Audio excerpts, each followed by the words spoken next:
नमस्ते प्रणाम गोड लागै छी अभिवादन जदौ सलाम वालेकुम लासो तारेमाम।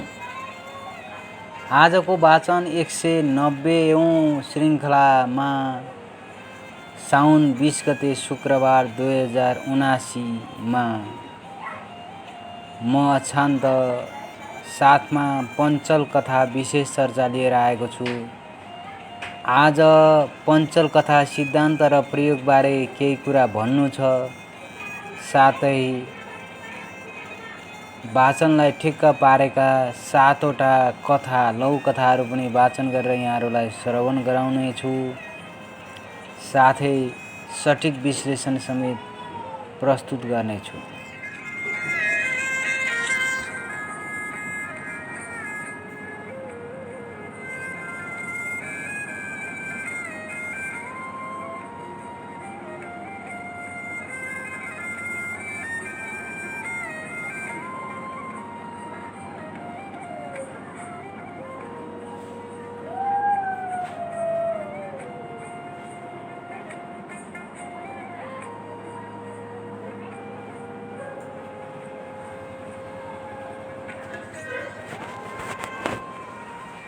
आजका 7वटा लघुकथाहरू विशेष छन्। म पहिले एउटा लघुकथा वाचन गरेर त्यसपछि म आजको सैद्धान्तिक पक्षबारे पनि साना कुराहरू राख्दछु, जसमा राम्रो लागे पनि नराम्रो लागे पनि यहाँहरूले यसलाई बहसको विषय बनाइदिनु र यसमा चिन्तन मनन गरिदिनु हुन म सम्पूर्ण विद्वत वर्गहरूमा हार्दिक अनुरोध गर्दै म अहिले पहिलो लघुकथा वाचन गर्नतिर लागिरहेको छु। यो पहिलो कथा पंक्षीको भाषा भन्ने शीर्षकको छ। यो लघुकथा ओशोले लेख्नुभएको हो र यसको अनुवाद पुण्य कार्कीले गर्नुभएको हो। यो हिन्दीबाट अनुवाद गरिएको रचना हो।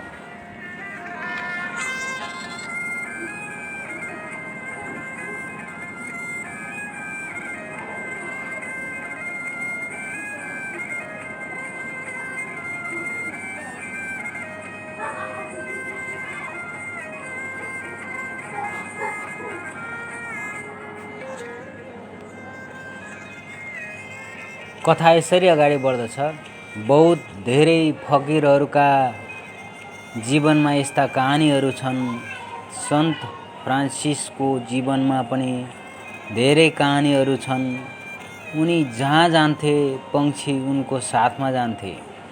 जानै पर्दथ्यो। सन्त फ्रान्सिस जस्तो प्रेमले भरिएको मानिस बडा मुस्किलले पाइएको थियो।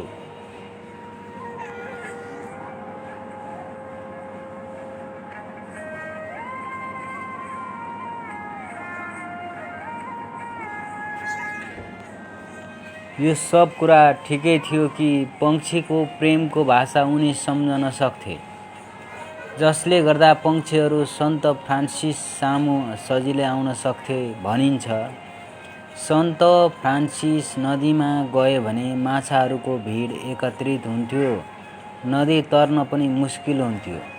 सन्त फ्रान्सिसको विरोधमा थिए पोप। जब कुनै असली सन्त पैदा हुन्छन् तब जुन सम्प्रदाय छ, चर्च छ, पुरोहित छन्, ती सबै विरोधमै हुन्छन्, किनकि उनीहरूको लागि सन्त खतरा बन्दछन्। सन्तको त कुनै व्यवस्था नै हुँदैन। सन्त त सहज रूपमा हुन्छ। सम्प्रदायको जुन व्यवस्था छ सन्तले त्यो सबै तोडिदिन्छ।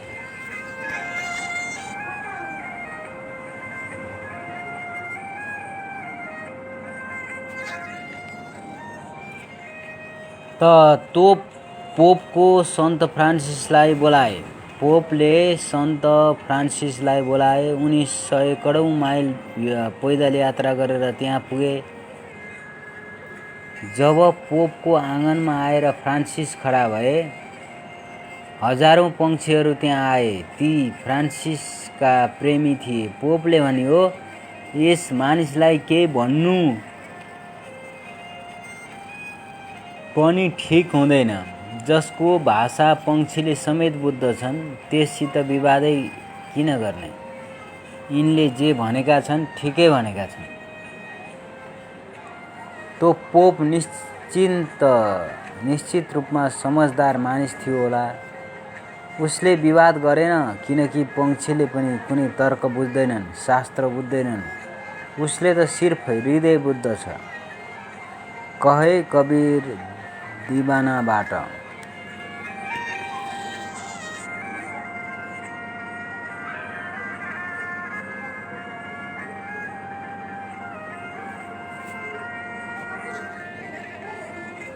भर्खर हामीले पंक्षीको भाषा भन्ने शीर्षकको लघुकथा सुन्यौँ।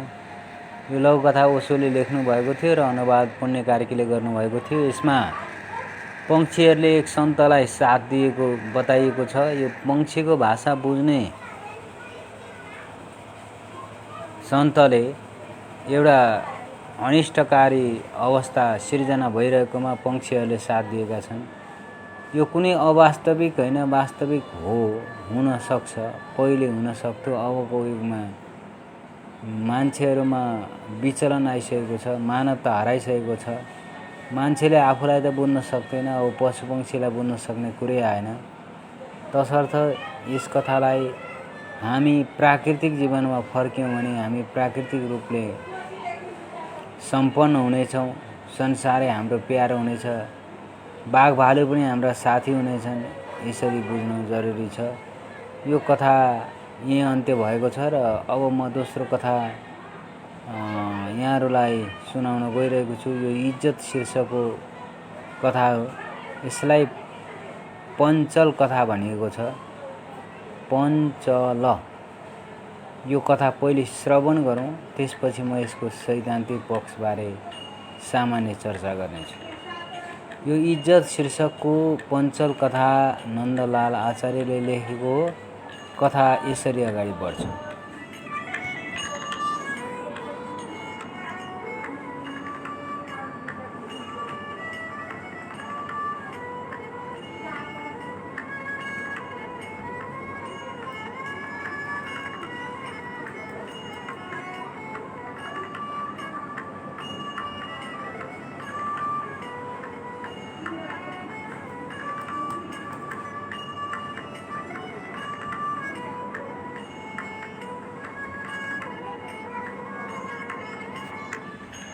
एकान्तमा जनक उठबस गर्दै थियो। कसले दण्ड दियो? हजुरबाले सोध्नुभयो।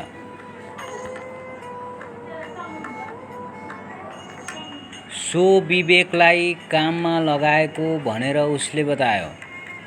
हजुरबाको अनुहारमा देखिएको आश्चर्यको रेखा मेट्ने इरादाले ऊ पुनः गुनगुनायो। स्कुल जान बेर भयो, अनि के गर्नु त? कक्षामा तय भएको नियमलाई सम्झँदै उसले अगाडि थप्यो। सबैका सामु स्कुलमा इज्जत जाला भनेर एकान्त रोजेको। सबैका सामु स्कुलमा इज्जत जाला भनेर एकान्त रोजेको। 2079 श्रावण 20 गते सिद्धार्थ टोल उदयपुर हाल सृजना कुटी सिराबाट यो कथा सम्प्रेषण गरिएको हो र यो कथामा 5 वटा वाक्य छन्। पहिलो वाक्य, दोस्रो वाक्य, तेस्रो वाक्य, चौथो वाक्य, पाँचौं वाक्य।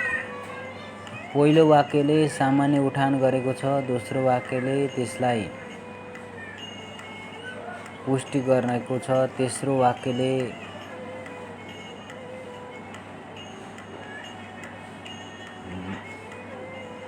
कथालाई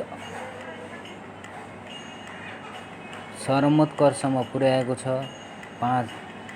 चौथो वाक्यले कथालाई ह्रासतिर ल्याएको छ। पाँचौं वाक्यले कथा समापन गरेको छ र एक किसिमको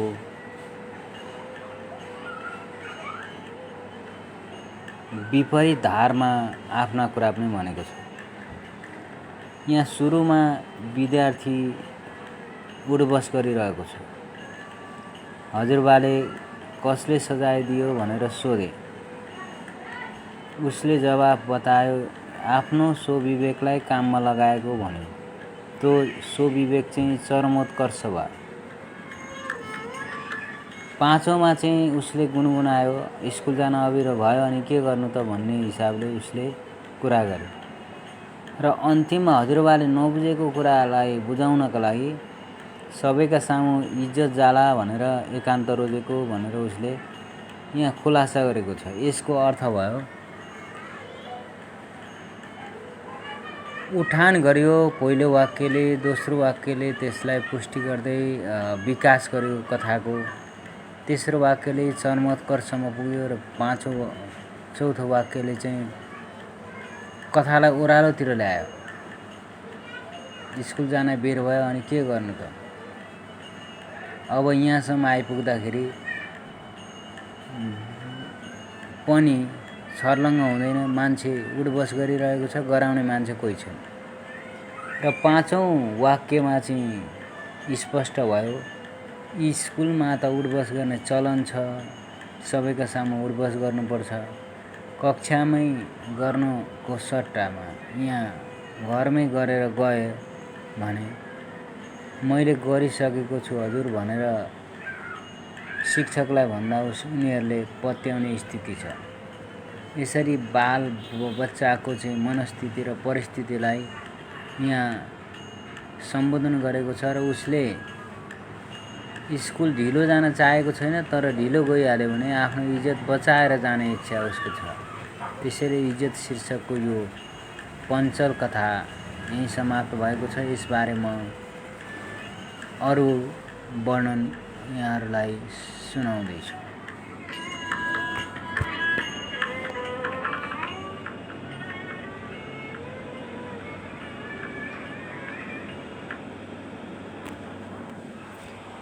पञ्चल कथाका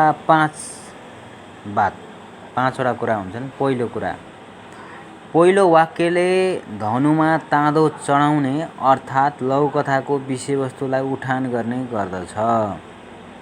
दोस्रो वाक्यले निशाना ताक्ने अर्थात् लघुकथाको विकास गर्ने कार्य गर्दछ, अलिकति अगाडि पाइला सारो। तेस्रो वाक्यले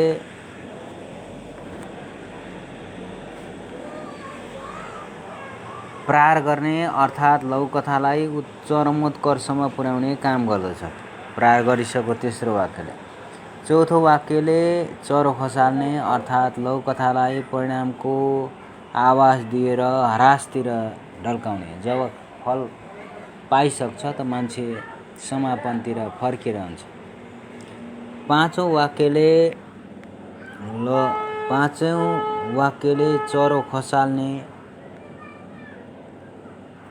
वाक्यले लघुकथालाई विपरीत दिशामा फर्काएर पाठकलाई बेग्लै भावदशामा पुर्याई चोटिलो समापन गर्छ।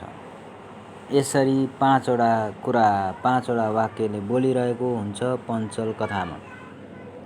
यो पञ्चल कथाको श्री गणेश 2079 असार 28 गते भएको हो र यसमा मूलतः पाँचवटा कुरा समेटिन्छन्। म फेरि पनि यहाँ दोहोऱ्याउँदैछु। पहिलो वाक्यले धनुमा ताँदो चढाउने अर्थात् लघुकथाको विषयवस्तुलाई उठान गर्ने गर्दछ।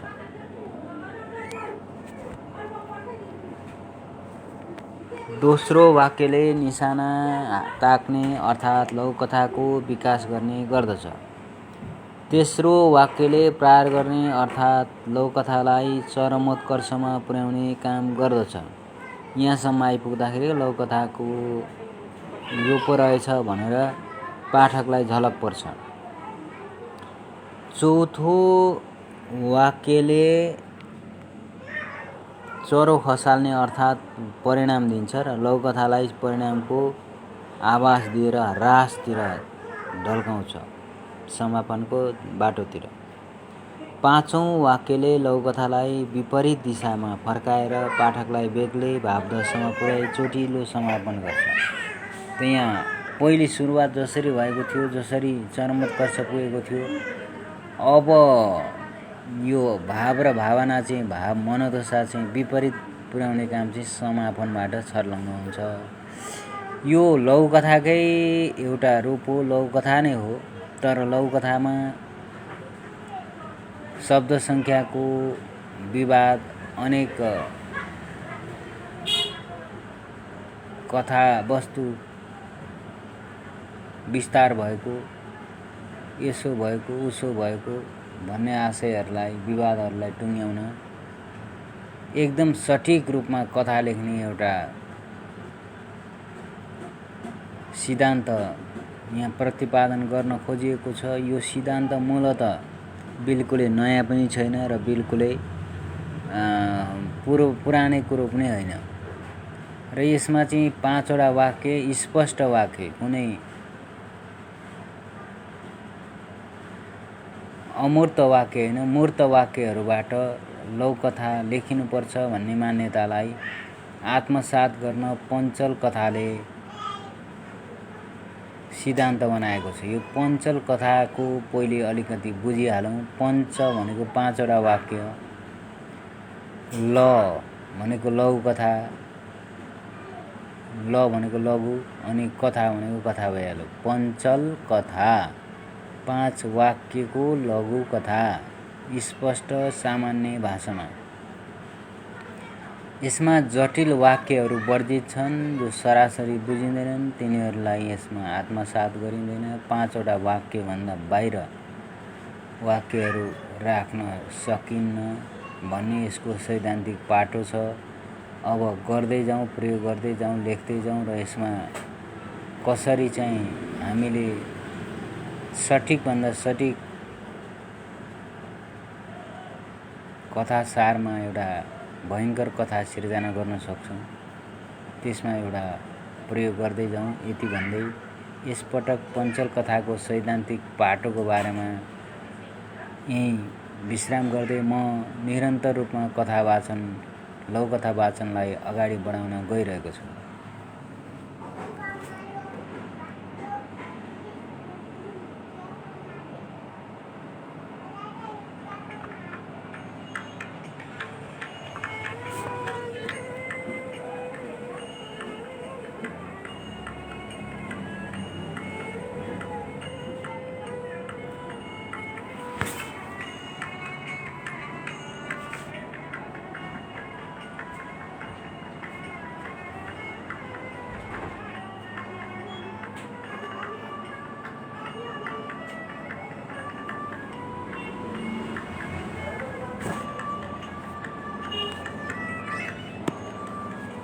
अब अर्को तेस्रो नमुना कथा म प्रस्तुत गर्न गइरहेको छु।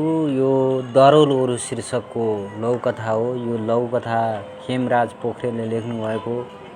खेमराज पोखरेललाई हामी आख्यान गुरु नामले पनि पुकार्दछौँ। यो हामीले दिएको श्रद्धाले, सम्मानले दिएको नाम हो।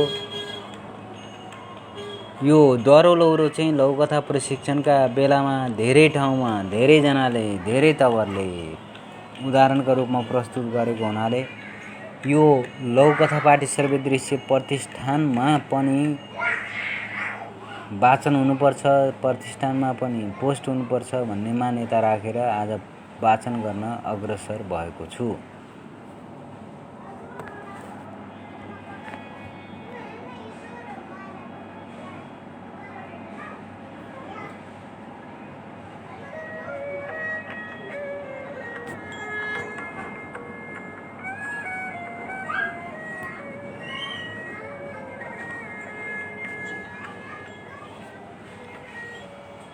माफ गर्नुहोला, अहिलेको यहाँको माहौल अलिक गडाङगुडुङ हल्लाका बिचमा म छु र यसै सन्दर्भमा म यहाँहरूलाई साँझमा वाचन गर्नुपर्ने 7:55 त्यो वाचन अहिले गरिरहेको छु, किनभने त्यो समय झन् ठुलो महामारी हल्ला आउनेवाला छ। त्यो हल्लाबाट डराएर, भागेर, बचेर काम गर्नु जरुरी छ।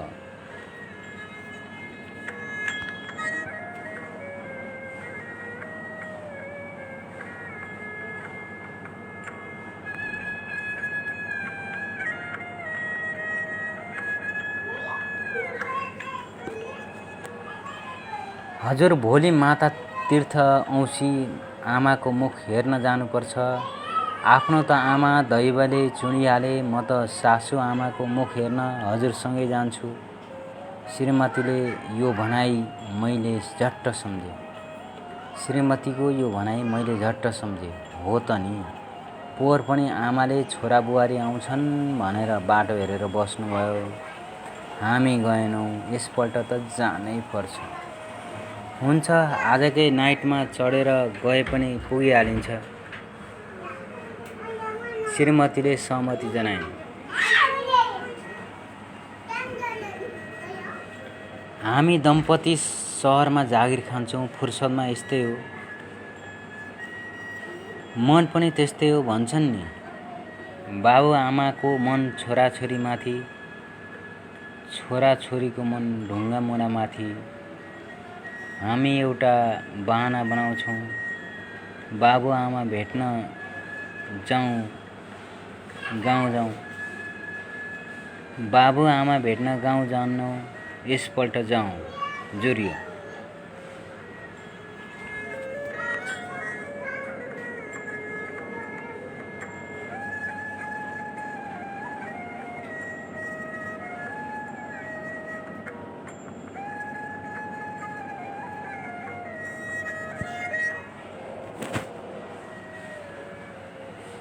आमा यो मिठाई खानु। सुगर छ बाबु। आमा यो स्याउ खानु। दाँत छैन बाबु। आमा यो सारी लाउनु। यो राम्रो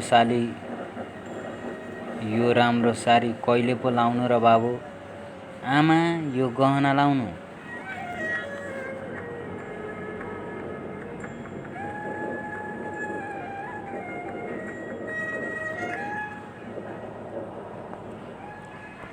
चोरले मार्छ बाबु। मैले लगेका सबै कुरा सकिए। आमाले हाँसे जस्तो गर्नुभयो। कृत्रिम हाँसो। कुर्सीमा बसेर आमालाई एकटकले हेरिरहेँ।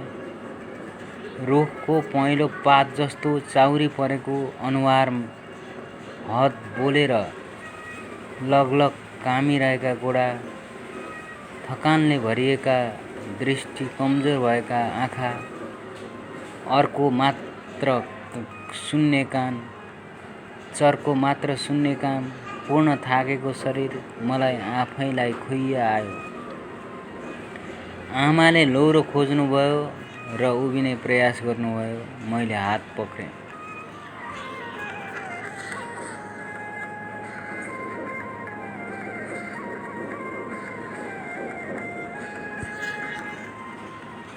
बाबु, तिमीलाई भोक लाग्यो होला, टाढादेखि आयो, म भात पकाउँछु। आमाको स्वरले म झसङ्ग भएँ। श्रीमतीले भनिन्, हजुर मुख हेराइ सकियो? आजै नाइटमा जाउँ। घरमा बिजोग छ। केटाकेटीले के गरे होलान्? आमाले भन्नुभयो, बाबु एउटा दह्रो लौरो बनाइदिएर जाऊ है।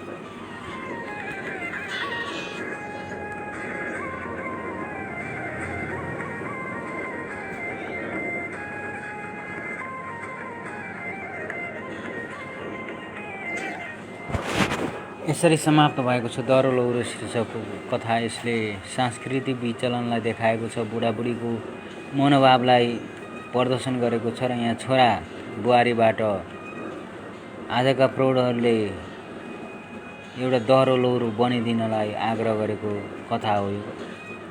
साह्रै राम्रो, साह्रै मिठो, दिल छुने, मन छुने। अर्को प्रेरणा शीर्षकको हेमलता उप्रेतीको लौकथा छ। हेमलता उप्रेती को कलम यसरी बगेको छ। ज्यादै थाकेको थिएँ, मनैदेखि गलेको थिएँ। लखतरान भई पिपल चौतारीमा थचक्क बसेँ। मनमा केही शान्ति आयो। तनमा केही ऊर्जा आयो। आँखा चिम्लन मन लागेन। पल्टिएर रुखलाई हेरिरहेँ। बाल्यकालदेखिका अविस्मरणीय यादहरू लुकाएर राखेको त्यो प्रिय रुखलाई निहालेर हेरिरहेको थिएँ। वर्षौं भएछ। अहो, हाँगाहरू गिडिएछन् मेरा सपनाहरू जस्तै। बोक्राहरू खस्रा भएछन्। मैले छाला मेरो छाला जस्तै ठाउँ ठाउँमा धोत्रे परेछ मेरो थोते मुख जस्तै जराहरू जमिन छाडेर माथि माथि आएछन्।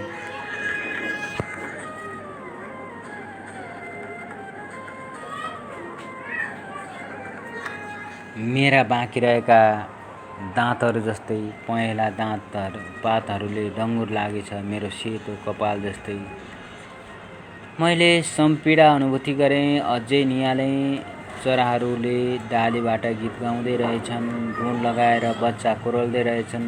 रुखमा त नयाँ नयाँ मुनाहरू पलाउँदै रहेछन्। पाउलाहरू आकाशतिर फर्केर फरफराउँदै रहेछन्। चिचिला लाग्दै रहेछ। शीतल छारी त अझ विशालको भएछ। कस्तो अचम्म, उसले त कति पनि हरेस खाएको रहेनछ। मलाई शरम लाग्यो, मनले आफैलाई धिक्कार्यो। थुक्क कायर एउटा रुखको जति पनि साहस नभएको।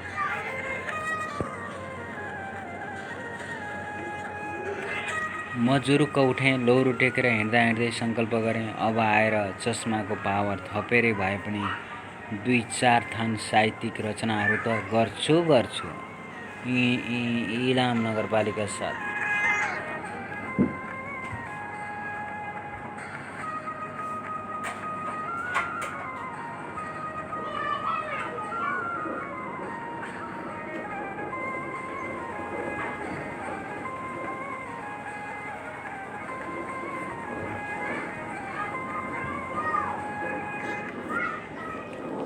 यो प्रेरणा शीर्षकको हिमलता उप्रेतीको लघुकथाले हामीलाई एउटा बिल्कुलै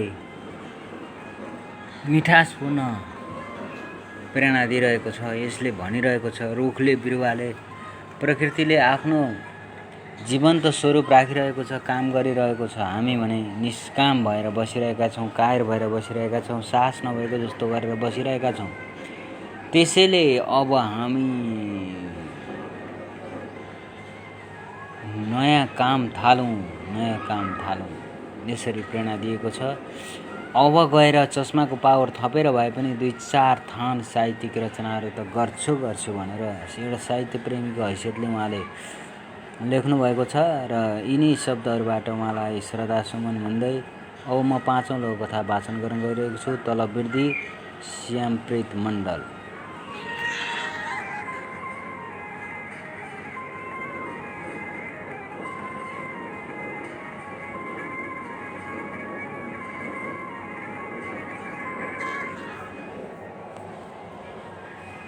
यसपालिको बजेट भाषण सुन्यो रमेश? गणित शिक्षकले कक्षा 8मा पढ्ने रमेशलाई सोध्दै बोर्डमा प्रतिशत सम्बन्धी प्रश्न लेख्नु हो। रमेशले मुख उज्यालो पार्दै भन्यो, हो सर, सबैको समान 15% तलब वृद्धि भएछ। समानताको हकको प्रत्याभूति हुने भयो। सरले समानताको हकको कुरा सुनेर बोर्डमा रु 10,000 को 15% र रु 60,000 को 15%ले हुने रकम निकाल्न लगाउनु भयो।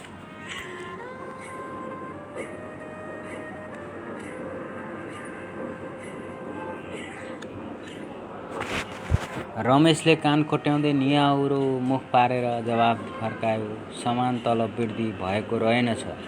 यो त सरासर गलत हो सर। न्यूनतम ज्याला वा तलबमा काम गर्नेको थोरै र उच्च तलबमा भएको व्यक्तिको झन न्यून तलबवालाको भन्दा 5-7 गुणा धेरै तलब बढेछ। रूपेशले थपे, यो त अन्याय नै भएछ। महँगी सबैको लागि समान रूपले आएको हो नि सर।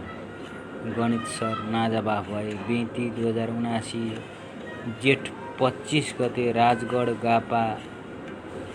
गाउँपालिका 3 नर्गो पछवारी टोल सप्तरी भनेर लेख्नुभएको यो कथा यही समाप्त भएको छ। यसले समानताको नाममा असमानता लादेको प्रसङ्ग छ। 15% तलब वृद्धि हुनु भनेको धेरै तलब हुनेलाई धेरै बढ्नु हो, थोरै हुनेलाई थोरै बढ्नु हो र यसमा असमानता छ। समतामूलक समानता हुनुपर्छ भन्ने आशय यो कथामा देखियो र लघुकथा पाठ्यश्रव्य दृश्य प्रतिष्ठानका एडमिन मनोहर पोखरेलले पनि समानता हुनुपर्छ, त्यो पनि समतामा आधारित भनेर उहाँले टिप्पणी गर्नुभएको छ। उहाँलाई धन्यवाद। अब म अर्को कथा वाचन गर्न गइरहेको छु।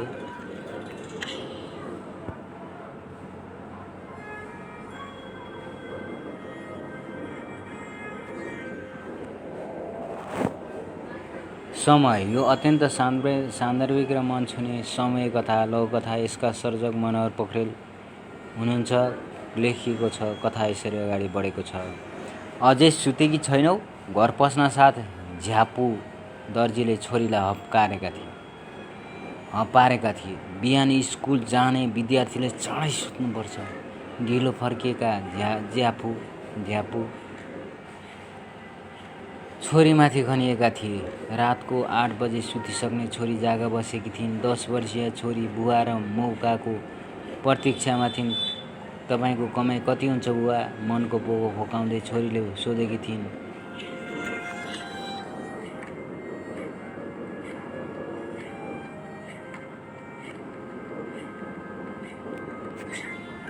श्रीमतीले हिसाब लिने गरेकी नै थिइन्। छोरीले पनि हिसाब मागेको देखेर उनी आश्चर्यचकित भए, क्रोधित भए। तँलाई किन चाहियो हिसाब थाकेर फर्किएका उनी पुनः कड्किएका थिए। होइन बुवा, भन्नुहोस् न बुवा, मलाई काम छ भनेर छोरीले रुन्चे अनुहार लगाएकी थिइन्। छोरी रुन थालेको देखेर सम्हालिँदै झ्यापुले भनेका थिए, त्यस्तै महिनाको 15,000 रुपियाँ हुन्छ।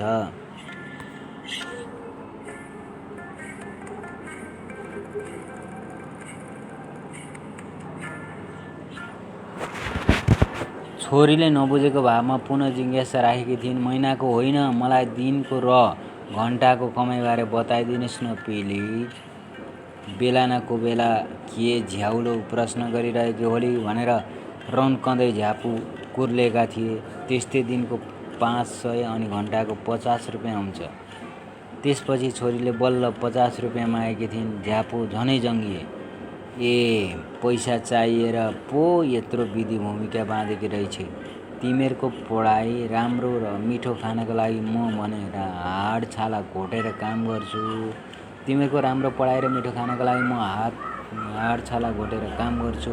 तिमीहरूलाई चाहिँ फर्मासी गर्न दैनिक 150 उडाउनु पर्छ होइन?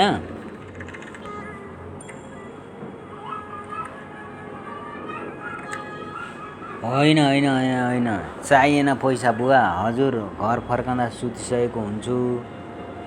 हजुर नउठ्दै स्कुल गइसक्छु। त्यसैले बुवा पैसा होइन, मलाई पैसा बराबरको समय दिए पुग्छ।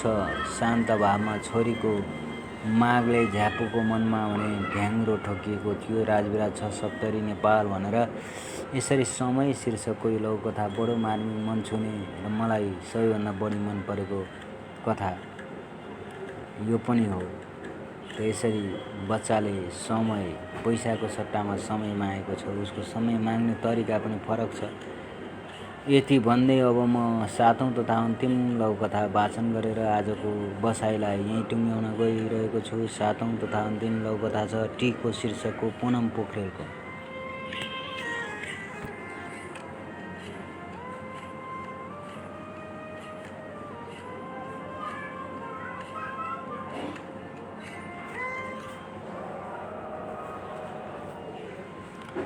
पुनम पोखरेल यसरी कथा अगाडि बढाउनुहुन्छ। अधवैँसे उमेरकी गायत्रीको सिउँदो पुछियो। उनको अनुहारको चमक एकाएक गायब भयो। सरकारी नोकरी भएका कारण उनले सेतो वस्त्र धारण गरेनन्। यद्यपि रहँदा बस्दा वैँस फक्रेर आयो। शारीरिक सौन्दर्यता अझ बढोत्तरी भयो। कुरूपता कतै देखिएन। गायत्रीको फक्रँदो जीवन देखेर दाताराम र्याल काट्न थाल्यो। ऊ इलाकाभरिकै यौन पिपासु हाकिम भनी चिनिन्थ्यो। त्यसैले बोलाएर सोध्यो, गायत्री मैया, पति वियोगमा आँखा नबुहाउनु पर्ने, अनुहारमा श्रृङ्गारको लेस नरहनु पर्ने, तिमी त झन् झरझराउँदी देखिरहेछौ। अझ तो निधारको के हो?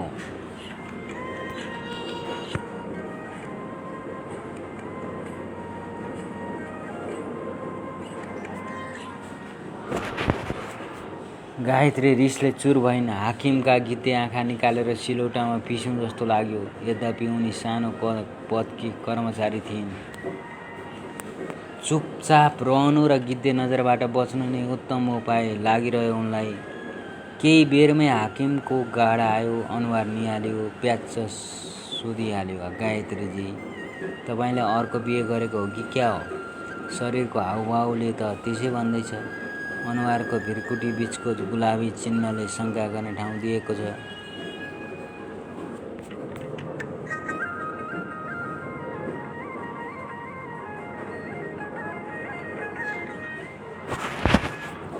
के आँखा लाउँछौ? नारीको सौभाग्य हो यो। गायत्रीलाई भन्ने मन थियो, यद्यपि आँखाको डिल भत्कियो। खरै उर्लिरह्यो। ड्युटी सकेर दौडेर कोठामा पसिन्। निधार छामिन्। भिरकुटीका बीचमा गुलाबी टिको टल्किरहेको थियो। त्यसलाई जोगाइराख्ने मन भइरह्यो। राजविराज नगरपालिका 6 सप्तरी। वास्तविक नाम नानीमैया कटवाल। जनमत प्रकाशन बनेपा 7 काभ्रेद्वारा असोज 2076 को जनमत साहित्यिक मासिक अङ्क 2264 मा प्रकाशित लौकथा भनेर लौकथा यसरी टुङ्ग्याएको छ। यो लौकथा पुनम पोखरेल, जसको वास्तविक नाम चाहिँ नानीमैया कटवाल हो, उहाँको यो कथा जनमत साहित्यिक पत्रिका 2076 सालको असोज महिनाको 264औं अङ्कमा छापिएको कुरा पनि यहाँ आयो। यति भन्दै आज मैले 7वटा कथा श्रवण गराएँ र पञ्चल कथा बारे पनि सामान्य चर्चा गरेँ। यति भन्दै अब म अन्तिममा भन्दैछु, नमस्ते, प्रणाम, कोड लागैछि, अभिवादन, जदौ, सलाम, वालेकुम, लासो, तारेमाम, जदौ, नमस्कार। अब चाहिँ सकौँ गरे। धन्यवाद, नमस्कार।